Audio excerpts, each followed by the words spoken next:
The Hunter and the Silver Deer. Kinnan was a hunter, but his heart was gentle. He lived in a small cottage at the edge of a great green forest.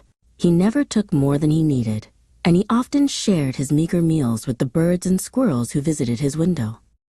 One day, the forest was unusually quiet. Kinnan walked for hours, his bow ready, but saw no sign of any animals. His stomach rumbled, and he began to worry. "What will I eat tonight?" he wondered, his shoulders slumping. Just as he was about to turn back, he saw it. Through the trees stood a magnificent deer. Its coat was the color of fresh snow, and its antlers shimmered like polished silver in the dappled sunlight. Kinnan raised his bow, but then he looked into the deer's wise, gentle eyes. He couldn't do it. He slowly lowered his arm.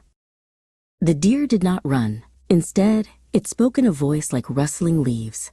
"You have a kind heart, Hunter," it said. "You see me not just as a prize, but as a living creature. For this, I will show you a secret."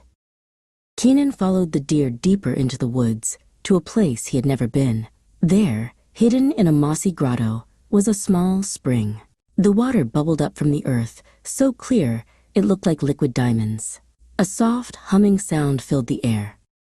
"This is the spring of abundance," the deer explained. "Its water will make your crops grow tall and your animals healthy. But you must only take what you need. Greed will make the spring run dry." With a final, knowing look, the deer vanished into the trees.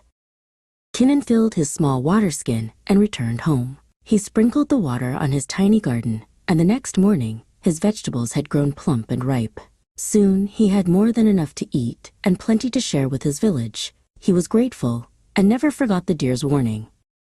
But Kinnan had a neighbor named Harris, whose heart was filled with envy. Harry saw Kinnan's good fortune and wanted it for himself. One night, he followed Kinnan into the forest and watched from the shadows as he visited the magical spring.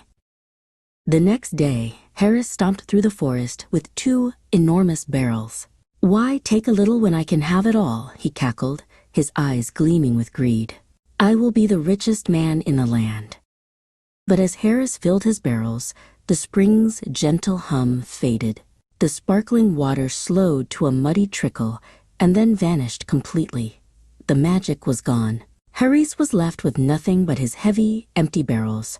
Kinnan's garden returned to normal, but he was still happy, for he had learned that the greatest abundance comes not from magic, but from a kind and grateful heart.